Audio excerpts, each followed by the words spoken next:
સર્વેનું મારે સારું કરવું છે.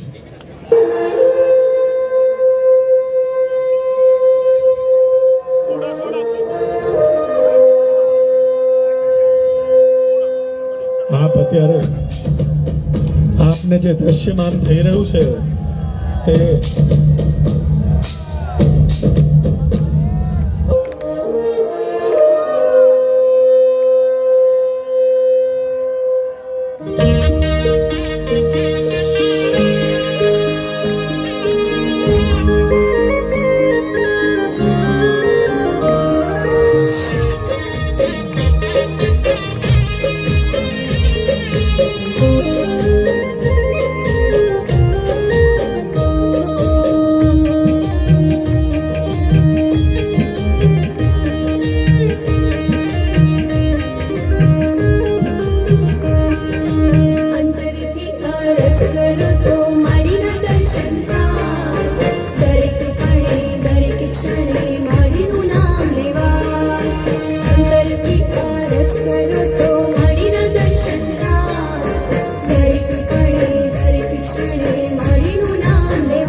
આપને જે દ્રશ્યમાન થઈ રહ્યું છે આ પ્રથમ સમૂહ લગ્નોત્સવ છે.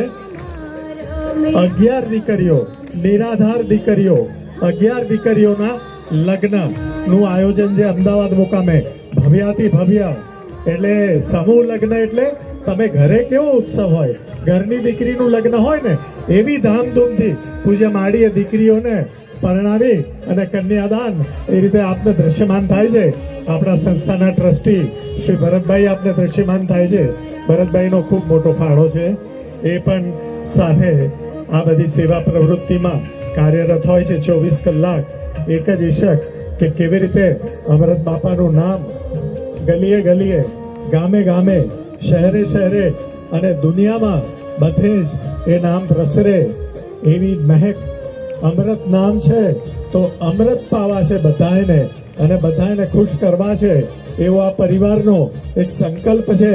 અને આખો પરિવાર એમાં 24 કલાક આના એક જ વિચાર, સતત એક જ વિચારમાં બધા લાગેલા છે.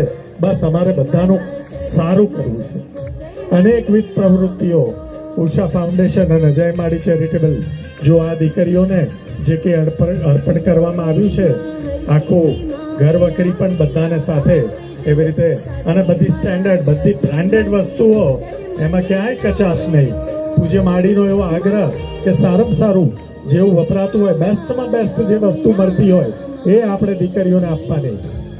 એટલે પોતે રસ લઈને એક એક વસ્તુની પસંદગી ઉષાબેન, ભરતભાઈ અને પૂજ્ય માડી અને સાથે અમારા માતુશ્રી, એ પણ આમાં ખૂબ મોટો એમનો ફાળો રહે છે.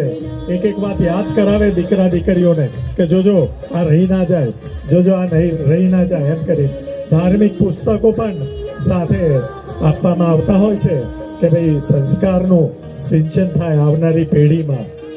તો એક ઉમદા કાર્ય એ પણ આ પૂજ્ય માડીના કરકમર દ્વારા